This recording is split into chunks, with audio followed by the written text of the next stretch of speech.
کیونکہ وہ ان کا اپنا ایک ویژن ہوتا ہے، ان کی اپنی ایک سوچ ہوتی ہے، وہ اپنے نظریے پر چل رہے ہوتے ہیں، انہیں زیادہ پریشانی نہیں ہوتی، انہیں دکھ بھی اتنی تکلیف نہیں دیتے، جتنا مزہ سکھ دیتے ہیں اتنا ہی مزہ دکھ دیتے ہیں، کیونکہ ان کا ایک ویژن ہے۔ قرآن مجید کا ایک دوسرا مقام ہے، سورہ لقمان ہے، حضرت لقمان اپنے بیٹے کو نصیحت کرتے ہیں تو کہتے ہیں یا بنیا، اے میرے بیٹے، اقیم الصلاۃ وامر بالمعروف، ایک تو نماز قائم رکھنا اور دوسرا لوگوں کو نیکی کا حکم دینا، ونہا عن المنکر، اور لوگوں کو برائی سے منع کرنا، وَاصْبِرْ عَلَىٰ مَا أَصَابَكَ، اور اس رستے میں جو تجھے تکلیف آئی اس پر صبر کرنا۔ بیٹے کو نصیحت کر رہے ہیں باپ، اور لہجہ دیکھیے کہ یا بنیا، او میرے بیٹے، کیا لہجہ ہے، کیا انداز ہے، او میرے بیٹے۔ ایک تو یہ کرنا، نماز قائم رکھنا، بھلائی کا حکم دینا، برائی سے منع کرنا، اور اس پر جو تجھے مشکل آئے اس پر صبر کرنا۔ اور پھر کیا کہتے ہیں، قرآن مجید کا انداز دیکھیے، فرمایا ان ذالک من عزم الامور، بے شک یہ بڑی ہمت والے کام ہیں، نیکی کا حکم دینا، برائی سے منع کرنا، نماز پڑھنا اور مصیبت پر صبر کرنا، یہ ہمت والے کام ہے پتر، ہمت والے کام ہے، ذرا ڈٹ کے کرنا، بے حوصلہ نہ ہونا۔ ایک بزرگ بیٹھے تھے، اللہ کے نیک بندے بھی تھے اور تجارت بھی کرتے تھے، لاکھوں کا کاروبار تھا، بزرگ بیٹھے ہوئے ہیں تو اچانک خبر ملی کہ حضرت صاحب پڑھا رہے تھے سبق، خبر ملی کہ آپ کا وہ جو ایک جہاز تھا نا مال بردار، وہ جہاز آپ کا ڈوب گیا پانی میں۔ فرمانے لگے الحمدللہ، سبق پڑھاتے رہے، 2-4 گھنٹے گزرے تو ایک بندہ پھر آیا، اس نے آ کے کہا حضور مبارک ہو، وہ جو جہاز ڈوبنے والی خبر تھی وہ غلط تھی، وہ جہاز آپ کا بالکل ٹھیک ٹھاک ہے، لاکھوں روپے بچ گئے۔ فرمانے لگے الحمدللہ، سبق اسی روٹین سے پڑھاتے رہے، پہلی نقصان کی خبر آئی تو پھر بھی الحمدللہ، اور دکھ کی خبر آئی پھر بھی الحمدللہ، سکھ کی آئی تو پھر بھی الحمدللہ، سبق اپنی روٹین سے پڑھاتے رہے، سفر جاری رہا، رکے نہیں۔ اختتام ہوا تو طلباء کہنے لگے حضور اتنے بڑے نقصان کی خبر آئی، جملہ ہی کوئی نہیں ٹوٹا آپ کا، لفظوں کے اندر کہیں ہم نے اتار چڑھاؤ نہیں دیکھا، حضور چہرے پر کوئی پریشانی نہیں، اور پھر اتنی بڑی خبر ملی خوشی کی، کوئی آپ کی آنکھوں میں روشنی نہیں آئی، کوئی ہم نے آپ کا چہرہ بدلتے نہیں دیکھا، معاملہ کیا ہے؟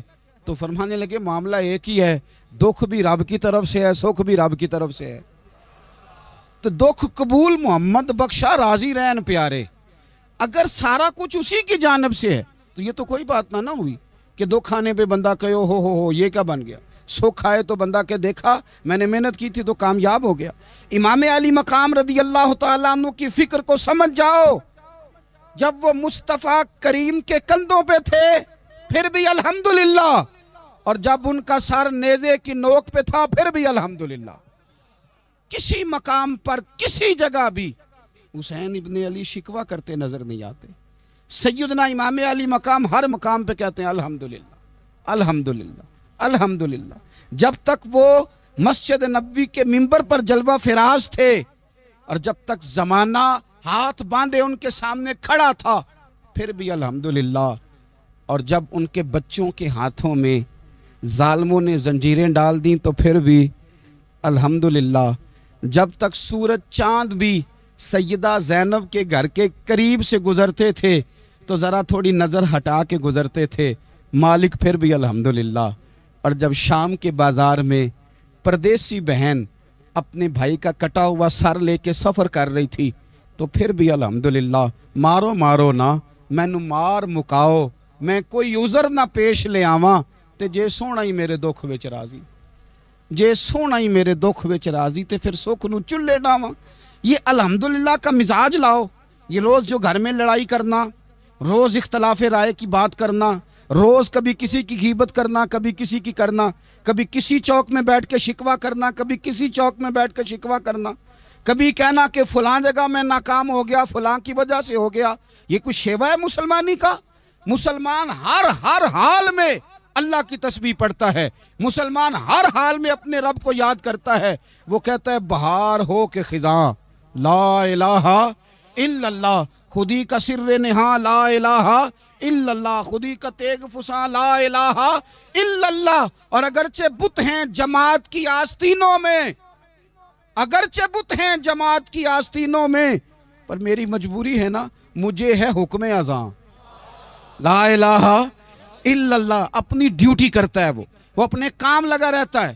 آپ کبھی پلٹ کر میرے رسول پاک صلی اللہ تعالی علیہ وسلم کی خوبصورت زندگی کو دیکھیں نا، خوبصورت زندگی کو۔ میں کیا کروں، ہمارے مزاجوں میں باتیں ایسی آتی جا رہی ہیں، ہم انتظار کرنے کو تیار ہی نہیں۔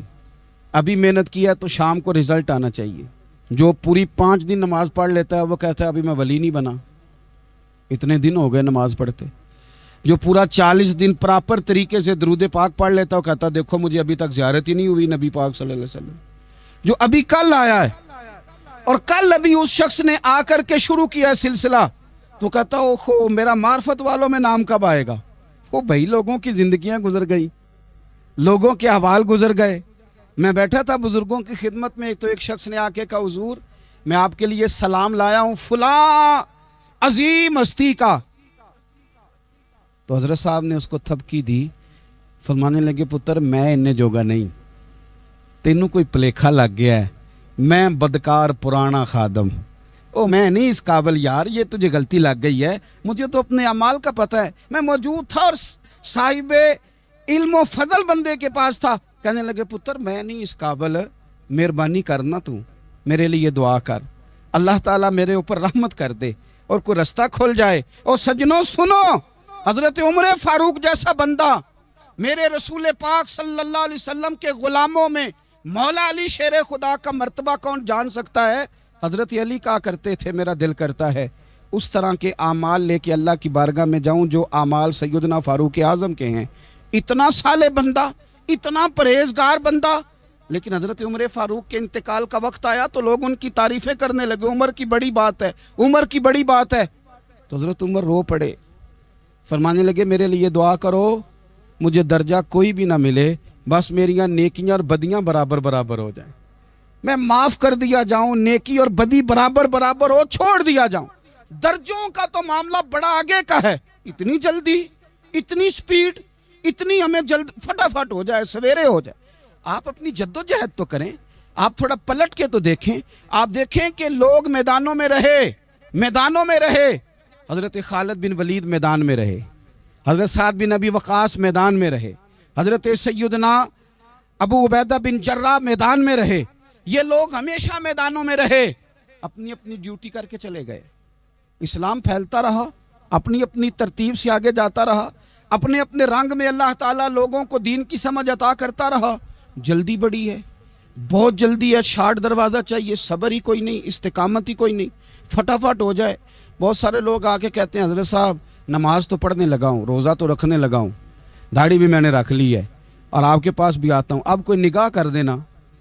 تو میں کہتا ہوں یہ جو نماز آپ نے شروع کی ہے یہ بغیر نگاہ کی ہو گئی ہے، یہ جو آپ آنا شروع ہو گئے ہیں تو اس کو آپ نگاہ نہیں سمجھتے، اور یہ بھی میری نگاہ نہیں، پریشان نہ ہو جائیے گا، یہ بھی اللہ رسول کی نگاہ ہی ہے۔ او خدا کے بندو، تھوڑا سا اپنی زندگی میں صبر اور استقامت کو لاؤ، تھوڑا رستے پہ چلنا سیکھو۔ اور میں آپ کو ایک بات عرض کروں، ہمارے صوفیاء نے ایک باریک نقطہ بھی بیان کیا، وہ کہتے ہیں یہ جو وصال ہے نا، وصال یہ تو اختتام ہے، ملاقات تو فنا ہے، جو مل گیا وہ تو گیا، جس کی ملاقات ہو گئی وہ تو گئے تھے نا جناب موسیٰ ملنے، پھر کیا ہوا تھا؟ جس کی ملاقات ہو گئی وہ تو گیا۔ اصل کام کیا ہے؟ اصل کام اس کے رستے میں رہنا ہے، اصل کام تو یہ ہے کہ تو اس رستے پہ ہے کہ نہیں جس رستے پہ تجھے کھڑا کیا تھا، ان راہوں کا تو مسافر ہے کہ نہیں، تو نقش قدم تلاش کر، نقش قدم۔ ایک شاعر سیرت نگار بھی تھے، سمجھ لیں انہوں نے سیرت نگاروں کو بھی دیکھا، عشاق کو بھی دیکھا، رسول اللہ کے غلاموں کو دین کی نوکری کرتے بھی دیکھا، 40 سال حدیثیں پڑھاتے بھی دیکھا، نبی پاک کے نام پہ گلی گلی نگر نگر جاتے آتے بھی دیکھا، حضور صلی اللہ علیہ وسلم کی باتیں کرتے دیکھا۔ تو کسی نے ان سے پوچھا حضور تک رسائی بھی ہوئی ہے؟ تو وہ سرکار کی بارگاہ میں مخاطب ہو کے کہنے لگے تیری معراج، کہ تو جانے کہاں تک پہنچا۔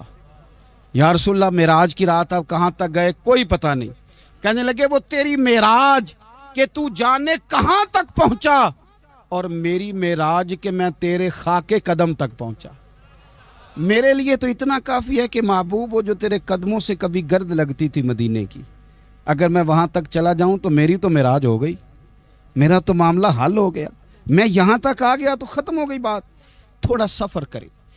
ایک تو یہ دیکھیں آپ کہ آپ کتنے بھی بڑے ہیں، کتنے بھی عظیم ہیں، کتنے بھی لائق ہیں، کتنے بھی نیک ہیں، پھر بھی آزمائش زندگی کا حسن ہے۔ میں مسافر ہوں، کوئی زندگی کے 11-12 سال ہو گئے مجھے سڑکوں پہ وقت گزارتے، تو میں بہت سارے لوگوں سے میں نے بڑا کچھ سیکھا ہے، میری جو گاڑی چلانے والے لوگ ہیں ان سے بھی میں نے بڑا کچھ سیکھا ہے۔ ایک میرا دوست تھا تو میں نے اس سے کہا کہ میرا خیال ہے موٹر وے پہ آپ کو گاڑی چڑھا دی جائے تو آپ کے لیے آسان ہے، تو کہنے لگا پیر صاحب ہے موٹر وے اوکھی جے چلانی۔ میں نے کہا وہ کس طرح؟ وہ کہنے لگے کہ موٹر وے پہ نا گاڑی چونکہ نہ کوئی سپیڈ بریکر ہے، نہ موٹر وے پہ کوئی چنگچی والا آگے آتا ہے، نہ زیادہ رش ہوتا ہے، تو سیدھی سیدھی چلاتے رہتے ہیں تو نیند آنے لگ جاتی ہے۔ اگر بار بار آئے نا سپیڈ بریکر اور بار بار بریک لگے تو آنکھ ذرا کھلی رہتی ہے۔ تو مجھے مسئلہ سمجھ میں آ گیا، میں نے کہا اس کا مطلب یہ ہے، اس کا معنی یہ ہے کہ جن کی زندگی بالکل سکھوں میں گزرتی رہتی ہے نا، آرام پسند ہو جاتے ہیں۔ جن کی زندگی بالکل آسانیوں میں بیتی ہے وہ آرام پسند ہو جاتے ہیں۔ اور اگر کبھی کبھی سپیڈ بریکر بھی آئے، کبھی کوئی دکھ بھی دیکھنا پڑے، کبھی کوئی اپنوں بیگانوں کی بات بھی سننی پڑے، کبھی کوئی قریب آتا دور جاتا دکھائی بھی دے، کبھی کوئی بیماری تندرستی، یہ حالات بدلتے رہیں، دن تبدیل ہوتے رہیں، تو پھر لطف بڑا آتا ہے، پھر مزہ بڑا آتا ہے۔ وہ کسی نے کہا تھا لگا نا جدو میدان ازل دا تے لوکی چوراں وانگ سدھائے، کسی نے لوٹ لئی علم جوانی، کسی ہاسے چولی پائے، آزم ویک جہالت ساڈی اسی عشق خرید لے آئے۔ ویک نہ جہالت ساڈی اسی عشق خرید لے آئے۔ اور پھر کہنے لگے کسی دے سر دستار امامت اس علم پڑھاون سکھیا ہے، تے کسی نے پہنے ہے فقر دا چوگا اس زہد کماون چکھیا ہے۔ آزم ویخ نصیبہ ساڈا اسی یار مناون سکھیا ہے۔ تم ویخ نصیبہ ساڈا اساں یار مناون سکھیا ہے۔ میرے عزیز زندگی کے اندر دیکھو، کائنات میں سب سے زیادہ محبوبیت میرے رسول پاک کی ہے۔ میرے نبی پاک صلی اللہ علیہ وسلم کی زلف کی بات بھی میرا رب کرتا ہے، حضور کی آنکھوں کی بات بھی میرا رب کرتا ہے، حضور سید عالم کے چہرہ والضحیٰ کی بات بھی کرتا ہے، زلف واللیل کی بات بھی اللہ کرتا ہے۔ میرا رب رسول پاک صلی اللہ علیہ وسلم کے سینہ علم نشرہ کی بات بھی کرتا ہے، پیشانی والفجر کی بات بھی کرتا ہے، حضور کی آنکھیں ما زاغ البصر کی بات بھی کرتا ہے۔ اتنی محبوبیت کہ رسول پاک چلیں تو اللہ اس کی بات بھی کرے، ہجرت کریں تو اس کی بات بھی کرے، جس شہر میں حضور رہیں اس کی قسم اٹھائے۔ اور حال پتہ کیا ہے کہ محبوب پیدا نہیں ہوئے تو باپ چلے گئے، ابھی عمر چھوٹی تھی، ماں کی کھل کے زیارت ہونا تھی کہ اماں بھی چلی گئیں، دادا کندھوں پہ کھلایا کرتے تھے، تو تاریخ کہتی ہے کہ دادا کا جنازہ اٹھا تو پیچھے پیچھے حضور بھی آنسو بہا رہے تھے۔ ایک وفادار بیوی ملی تو اپنے وقت پہ سیدہ ختیجہ بھی چلی گئیں۔ ایک ٹائم آیا تو جناب ابو طالب بھی رخصت ہو گئے۔ مکے سے حضور کو اتنا پیار تھا وہ چھوڑنا پڑا۔ صادق اور امین کہنے والوں نے حضور کی دعوت کو قبول کرنے سے انکار کر دیا تو رسول کریم نے اپنی پیشانی پر کسی قسم کا کوئی شکن نہیں آنے دیا۔ رسول پاک مدینے آئے تو لوگ تلواریں لے کے بدر میں آ گئے لڑنے، شہید کرنے، حضور وہاں بھی کوئی پریشان نہیں ہوتے۔ میدان احد آیا تو نبی پاک نے اپنے چچا کو کٹے ہوئے وجود میں دیکھا، نکلی ہوئی آنکھوں میں دیکھا، کٹے ہوئے ہونٹوں میں دیکھا۔ کسی جگہ میرے رسول پاک صلی اللہ تعالی علیہ وسلم شکوہ کرتے دکھائی نہیں دیتے۔ حضور کی وہ بیوی سیدہ عائشہ صدیقہ رضی اللہ تعالی عنہ، جن کی پاکی کا رب بیان کرے، ان پر منافقین نے الزام لگا دیا، اتنے پاک گھرانے پر لوگوں نے انگلی اٹھائی۔ میرے رسول نے آنسو بہائے، پر کسی جگہ حضور پریشان ہوتے دکھائی نہیں دیے۔ ہم ڈھونڈنے لگے، تلاش کرنے لگے، جب دروازہ رسول پہ گئے تو حضور خود بولے، میرے رسول فرمانے لگے، میرے غلاموں یاد رکھنا یہ صبر میری چادر ہے، یہ صبر میری چادر ہے، یہ حوصلہ میری چادر ہے۔ سید عائشہ صدیقہ رضی اللہ تعالیٰ عنہ فرمایا کرتی تھی، لوگوں مجھے اللہ کی عزت کی قسم میں نے حضور سے بڑھ کر کسی کو صبر کرنے والا نہیں دیکھا، کسی کو حوصلہ کرنے والا حضور سے بڑھ کے نہیں دیکھا۔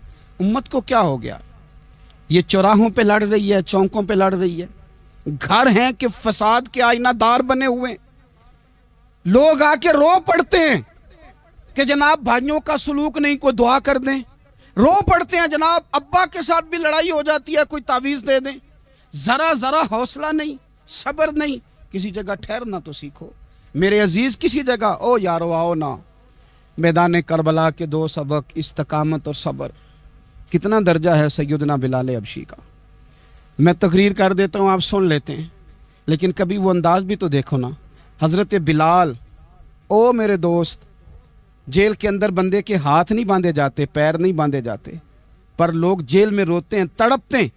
سیدنا بلال کہتے ہیں میں کلمہ پڑھتا تھا، رات امیہ مجھے باندھ کے رکھتا تھا، اور سویرے جب پتھر اچھی طرح تپ جاتے تھے نا تو لا کے باہر مجھے پتھروں پہ لٹا دیتا تھا، اور میرے وجود پر بھاری بھرکم پتھر رکھ دیتا تھا۔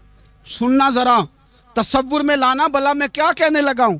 حضرت حسان بن ثابت رضی اللہ تعالیٰ عنہ فرماتے ہیں میں مکہ مکرمہ آیا حج یا عمرے کے لیے، تو میں نے مسجد نبوی کے جو آج مؤذن بلال ہیں، میں نے ان کا یہ رنگ دیکھا کہ مکے کے بچوں نے ان کے گلے میں رسی باندھ کے نا تو ہاتھوں میں پکڑی ہوئی، اور مکے کے بازاروں میں نا ان کو کھینچتے ہیں، لے جاتے ہیں۔ میں نے ایک شخص سے پوچھا یہ کیا ماجرا ہے، کیا معمہ ہے؟ تو بتانے والوں نے بتایا کہ یہ کالے رنگ کا حبشی غلام مار سارا دن کھاتا ہے، اس کے ساتھ لوگ وہ سلوک کرتے ہیں جو اذیت ناک اور خوفناک ہے، سارا دن مار کھاتا ہے پر اپنی زبان پہ خدا کا نام لیتا رہتا ہے، محمد مصطفیٰ کا نام لیتا رہتا ہے۔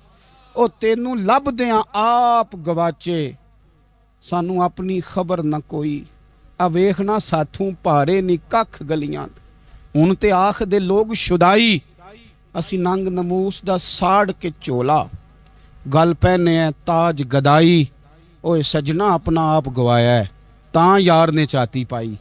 بھائی اس طرح کا لوگوں نے بھی انداز دیکھا، لیکن ہمارا یہ حال ہے کہ کسی جگہ بھی ٹھہراؤ نہیں، کسی جگہ بھی ٹھہراؤ نہیں، کسی جگہ بھی صبر نہیں، کسی کام پر بھی استقامت نہیں۔ ہماری دوستیاں روز ٹوٹتی ہیں، تعلقات روز کمزور پڑتے ہیں، ہم بڑے جوش کے ساتھ آگے بڑھتے ہیں اور بڑے بڑے اعلانیہ وعدے کرتے ہیں۔ کون سی چیز ہے جو ہمیں کمزور کر دیتی ہے؟ سوائے اس کے کہ ہمارا نفس کمزور ہے، سوائے اس کے کہ ہمارا نظریہ کمزور ہے، سوائے اس کے کہ ہمارے اندر وہ طاقت نہیں جو ہمیں استقامت پہ لا کے کھڑا کرے، جو ہمارے اندر حوصلہ پیدا کرے۔ یاد رکھنا میدان کربلا کے اندر حضرت سیدنا امام حسین رضی اللہ تعالیٰ عنہ کا جو حوصلہ تھا وہ اتنا مثالی تھا، اتنا مثالی تھا، اتنا مثالی تھا۔ ایک جنازہ گھر میں اٹھ جائے نا، اور خدا معاف کرے وہ کسی جوان کا ہو، تو بوڑھے کی کمر کئی روز کھڑی نہیں ہوتی۔ لیکن کربلا کے اس شاہ سوار کی کہانی بھی سننا میرے بھائی، جو اپنے کندھے پہ صبح سے لاشیں اٹھا کے لا رہے ہیں، صبح سے امام علی مقام لاشیں اٹھا کے لاتے ہیں۔ حضرت قاسم بن حسن کا لاشا اٹھا کے لا کے رکھا، حضرت علی اکبر شہید ہو گئے، آواز دی ابا جی سنبھالنا، تو لاش مبارک اٹھا کے رکھی، جناب علی اصغر کی لاش اٹھا کے رکھی۔ بھائی بڑے پیارے ہوتے ہیں، بڑے ہی پیارے ہوتے ہیں، نہ مانے ہم اپنی اولادوں کے سامنے، پر بڑے پیارے ہوتے ہیں، جتنا مرضی شکوہ کریں۔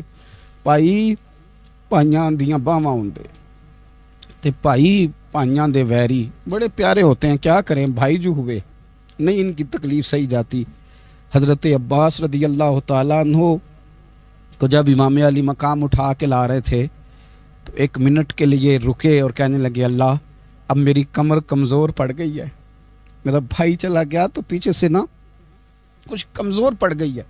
اتنی ساری میتیں اٹھا کے لا کے، اتنا حوصلہ حسین ابن علی کا۔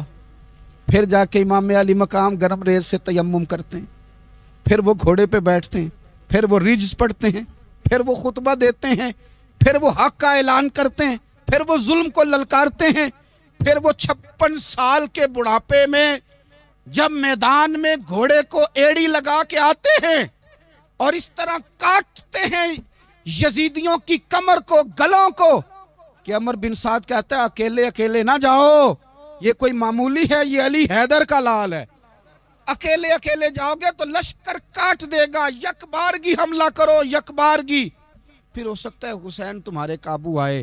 امام علی مقام میدان کربلا میں جب تیر کھا رہے تھے تو تجھے حوصلہ سکھا رہے تھے، مجھے حوصلہ سکھا رہے تھے۔ جب وہ میدان کربلا میں نیزے کھا رہے تھے، زخم لے رہے تھے، تو ڈٹنا سکھا رہے تھے، حوصلہ کرنا سکھا رہے تھے۔ بات بات پہ کمزور پڑنے والوں، ملت کے جوانوں، ابھی تو تم نے بہت سارے اجالے لانے ہیں، ابھی تو کئی اندھیروں سے لڑنا ہے، ابھی تو کئی شمع جلانی ہے، ابھی تو بہت سارے گھر ہیں جو منتظر ہیں کہ تم انقلاب لاؤ گے، ابھی تو بہت ساری آبادیاں ہیں جہاں تم نے امن قائم کرنا ہے، ابھی تو بہت سارے شہر ہیں جہاں سے تم نے ظلم مٹانا ہے، ابھی تو بہت ساری جگہ ہیں جہاں تمہارے نام کے دیپ جلیں گے، جہاں تم جا کے اسلام کے نام کی تختی لگاؤ گے، ابھی تو بہت سارے مینارے ہیں جن پہ تم نے لا الہ الا اللہ محمد الرسول اللہ کے نام کا جھنڈا لگانا ہے، ابھی تو آگے بڑھنا ہے، ابھی تو بہت سارا کام کرنا باقی۔ اقبال کہنے لگے کہ وقت رخصت ہے کہاں، کام ابھی باقی ہے، اور لوگوں نور توحید کا اتمام ابھی باقی ہے۔ اور ایک شاعر اور بولے، وہ کہنے لگے مسلمانوں نہ گھبراؤ، خدا کی شان باقی ہے، ابھی اسلام زندہ ہے، ابھی قرآن باقی ہے۔ کافر کیا سمجھتے ہیں جو ہم سے روز الجھتے ہیں، ابھی تو کربلا کا آخری میدان باقی ہے، ابھی تو بڑھنا ہے، آگے سفر کرنا ہے۔ کمزور نہ پڑیں، اپنی زندگی کے اندر کسی جگہ بھی بیماری بھی آ جاتی ہے، تکلیف بھی آ جاتی ہے، آزمائشیں بھی آ جاتی، غریبی بھی آ جاتی، یہ آنے والی چیزیں ہیں تو آ جاتی۔ اپنی زندگی میں صرف 2 4 5 چیزوں کو لاگو کر لیں۔ ایک تو مخلص زندگی گزاریں، ریاکار زندگی نہ گزاریں۔ جو لوگ ریاکار ہوتے ہیں وہ بزدل ہوتے ہیں، جو ریاکار ہوتے ہیں وہ دکاندار ہوتے ہیں، جو ریاکار ہوتے ہیں وہ اداکار ہوتے ہیں، جو ریاکار ہوتے ہیں ان کے پاس ایک کریکٹر رہ جاتا ہے، اندر ان کے کچھ بھی نہیں ہوتا، خالی ہو جاتا ہے سارا۔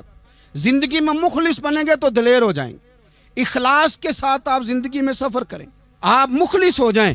میرے رسول پاک صلی اللہ علیہ وسلم نے فرمایا مخلص ہو جاؤ، اللہ کے رضا والے ہو جاؤ، مخلص ہو جاؤ، تمہارا تھوڑا عمل بھی تمہارے لیے زیادہ ہو جائے گا، تمہیں کفایت کر جائے گا تھوڑا عمل۔ اللہ کے علاوہ کسی سے ڈرنا چھوڑ دیں، غیر کا خوف دل سے نکال دیں، خوف نکال دیں، اپنی زندگی میں غیر کا خوف نکال دیں، نکال پھینکیں آپ امیروں کا خوف، نکال پھینکیں دنیا کیا کہے گی۔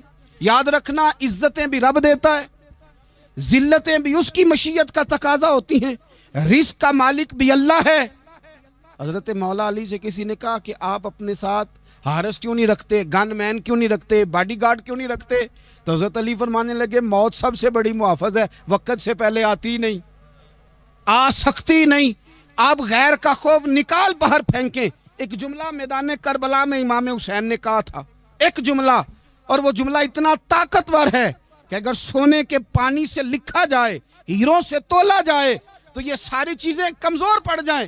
امام علی مقام میدان کربلا میں جب گھوڑے پہ سوار ہوئے، اللہ اکبر کہہ کے میدان میں آئے، اور آپ نے یزیدیوں سے کہا کہ تم ظالم ہو، جابر ہو، فاسق ہو، اطاعت تمہاری نہیں قبول کی جائے گی، اب بتاؤ لڑنا ہے کہ کیا کرنا ہے۔ جب وہ لڑنے کے لیے میدان میں آئے تو امام نے ایک جملہ کہا، فرمانے لگے لوگوں گواہ رہنا، آج میں نے عزتیں خرید لی ہیں اور ذلتیں دور کر دی ہیں۔ عزت ہے ہمارے پاس، عزت، ذلت دور ہو گئی۔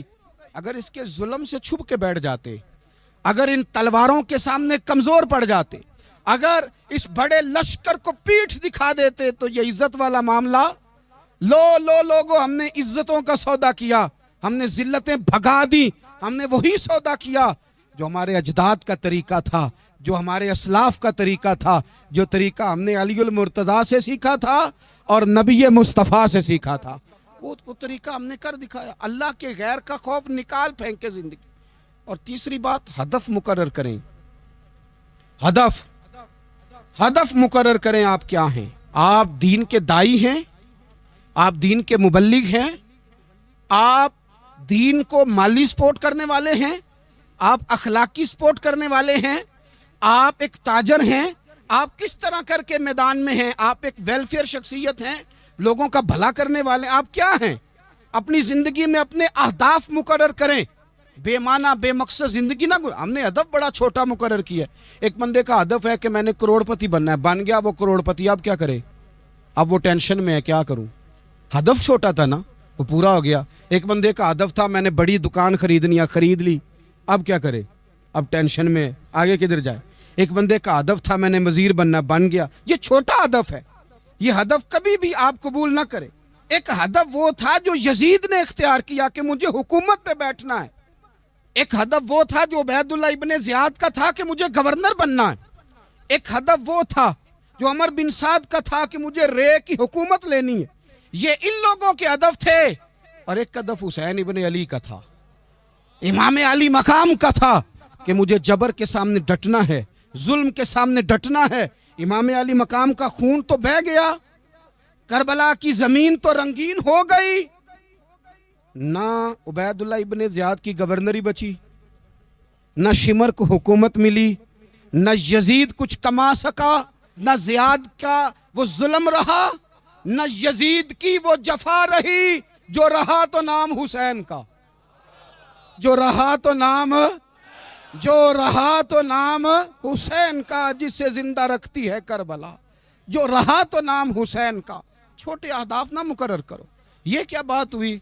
ایک کاؤنسلری پہ سارا کچھ ہار دینا، ایک بچے کے میڈیکل کالج کے داخلے پہ سارا کچھ ہار دینا، ایک ہلکی چیز سفارش پہ سارا کچھ ہار جانا، ایک بڑے آدمی کے نام فوٹو آ گئی اور تو سارا کچھ ہار کے بیٹھ گیا۔ نہ، اپنی قیمت تھوڑی نہ لگا، جگہ جگہ نہ بکا کر، جگہ جگہ نہ بکا کر، جگہ جگہ نہ اپنے آپ کو سیل کیا کر۔ ہمارے سودے ہو گئے، ہمیں حضور نے خرید لیا، مدینے کی گلی میں سودا ہو گیا۔ سودا کس نام پہ ہوا؟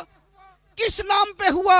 ہم نے صرف اتنا کہا کہ یا رسول اللہ میدان محشر کہہ دینا کہ وہ دیکھو ہمارا غلام آ رہا ہے۔ بس اتنی سی بات پہ سودا ہوا، بک گئے، طے کر لیا، اس کو معراج سمجھا۔ بھائی کمزور کیسے پڑ گئے ہم؟ کس مقام پہ کمزور پڑ گئے؟ کہاں جا کے ہمارے اندر کمزوری آئی؟ استقامت، صبر، حوصلہ، ڈٹنا، مضبوط ہونا۔ ہم نا سوشل میڈیا دیکھ کے رائے قائم کرتے ہیں، آج کل یہ ہو رہا ہے تو لہذا اب بھی یہ کر دیں، کل وہ ہو رہا ہے تو لہذا اب بھی وہ کر دیں۔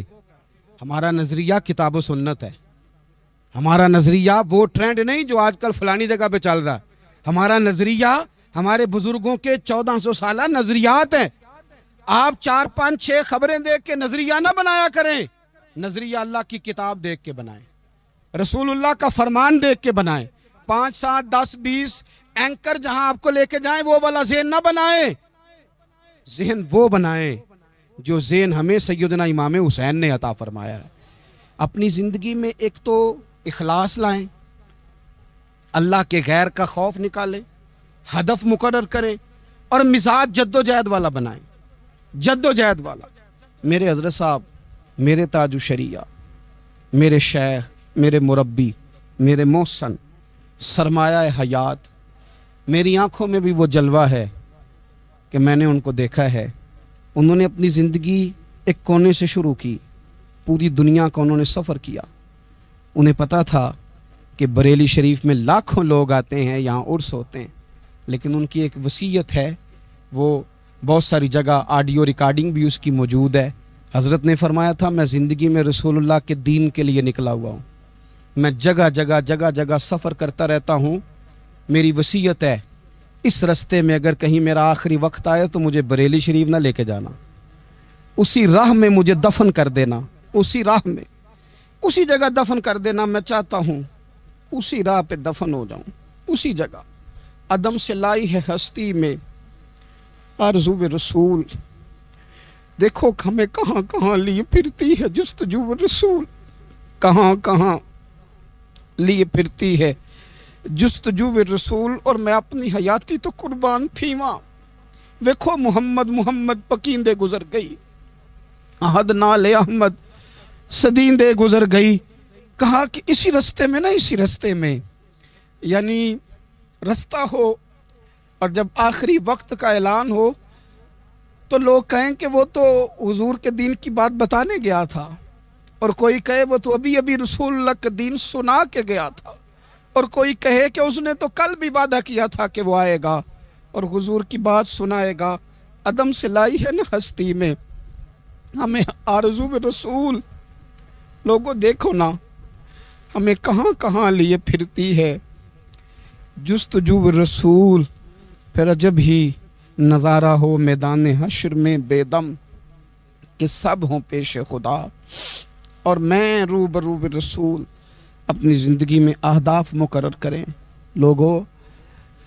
ہم نے اپنے بچوں کو، اولادوں کو، قبیلوں کو، بستیوں کو، برادریوں کو بڑا کچھ دیا ہے۔ آؤ نہ آج ہم اللہ کے حضور کچھ ارادے کریں کہ ہم اپنے دین کو بھی کچھ دیں گے، ہم اپنے مذہب کے لیے بھی کچھ کریں گے۔ آپ یقین کریں کالج مضبوط ہو گئے، مدارس کمزور ہو گئے۔ آپ یقین کریں کھیل کے اڈے آباد ہو گئے۔ خدا را اپنے دین کے لیے بھی سوچنا سیکھیں، اپنی اسلامی اقدار کے لیے بھی سوچنا سیکھیں، دین کی سربلندی کے لیے بھی سوچنا سیکھیں۔ میری زندگی کا مقصد تیرے دین کی سرفرازی، میں اسی لیے مسلمان، میں اسی لیے نمازی۔ حضرت عمر فاروق رضی اللہ تعالیٰ عنہ نا ہاتھ کے اندر تلوار لے کے دین کی پہرے داری کو نکلتے تھے۔ امام حسین نے تلوار لی، میدان میں دین کی پہرے داری کو نکلے، دین کی اقدار بچائی ہیں امام حسین۔ کسی شاعر نے کہا تھا دین نبی دا وانگ یتیماں رووے تے کرلاوے، آکھے او لوکو میں کتھوں لباں عمر بہادر جیڑا مینوں سینے لاوے۔ امام حسین نے اقدار بچائے دین کے۔ فرمایا فاسق، فاجر، ظالم، شرابی یہ مسلمانوں کے حکمران ہو سکتے؟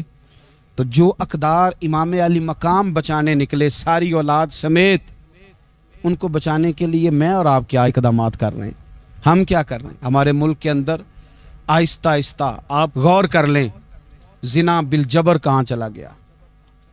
معاذ اللہ عام زنا کے حالات کتنے خوفناک ہیں، زیادتیوں کی شرح کتنی بڑھ گئی ہے۔ آپ دیکھیں روز وہ خبریں، وہ چیزیں سنی نہیں جاتی۔ معصوم بچیاں، جنسی درندگی کے جو حوال ہیں، ابھی بھی لوگوں کو انتظار ہے کہ انہوں نے حسینی کب بننا ہے، فکر حسینی کے پاسبان بنے۔ یہی تو وقت ہے جب امام علی مقام آپ کو پکار رہے ہیں، اپنے اپنے چکر میں الجھ کر۔ اقبال کہتے ہیں ہر کوئی مست مئے ذوق تنے آسانی ہے، حیدری فقر نے دولت عثمانی ہے، تم کو اسلاف سے کیا نسبت روحانی ہے، وہ معزز تھے زمانے میں مسلمان ہو کر، اور ہم خار ہوئے تار کے قرآن ہو کر۔ اٹھنے کا وقت ہے، ارادے کرنے کا وقت ہے، اسلامی اقدار اپنے گھروں میں، اپنی جمعیت میں، اپنے قبیلے میں اس کے نفاذ کا وقت ہے۔ جد و جہد کریں، آگے بڑھیں، ہمت کریں۔ جس کی کوئی نماز آج کی رہ گئی ہے وہ ساری نمازیں پوری کر کے، جو قضا ہیں وہ ادا کر کے سوئے۔ اللہ کی بارگاہ میں استغفار پڑھیں، توبہ کر کے اپنے وقت کو بتائیں، چھوڑ دیں دوسروں کی غلطیوں پہ اتنا وقت لگانا، اپنے اوپر تھوڑی محنت کریں، اپنے اندر کچھ خامیاں نکالیں اور کچھ اپنے آپ کو رگڑ کے خوبیاں پیدا کریں، اور اپنی صلاحیتیں اپنے دین کے لیے خرچ کریں، اپنی خوبیاں دین کے لیے لگانے کی کوشش کریں۔ ہم بھی دوبارہ سے تجدید عہد وفا کرتے ہیں، دوبارہ سے آج کہتے ہیں کہ یا رسول اللہ صلی اللہ علیہ وسلم، ہمارا وعدہ ہے کہ میری زندگی کا مقصد تیرے دین کی سرفرازی، میری زندگی کا مقصد تیرے دین کی سرفرازی، میں اسی لیے مسلمان، میں اسی لیے نمازی۔